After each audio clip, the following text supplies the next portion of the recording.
Schatz, Ja, bitte. wir wollen aus Frikadellen essen. Ja, wenn wir die sonst machen wollen. Ja, natürlich mag ich das. Aber ich schmack dir auf. Ja, ich bin die top pepperig, ne? Ja, du bist zu pepperig. Du, Ja, du liebst mich ja, ne? ja. Angenommen, ich würde nur tot gehen. Wärst du dann durch dich traurig? Ja, Säcke weg in Zürich. Würdest du dann noch mal verheiraten? Je nachdem, wo ich dann bin. Komm wenn. Nur mal angenommen, du würdest dann... Ja, ich wen- würde heiraten.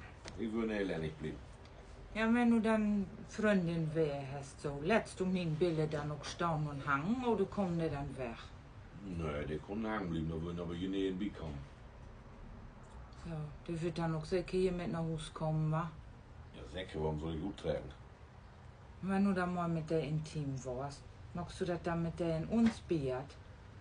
Ja, wieso? Die ist doch noch gut, obwohl doch keine umkommen. Aber mit meinem Motorrad lässt du dann nicht fahren, oder? Nee, Schatz, nie im Leben. Der hat keinen Führerschein. Bitte?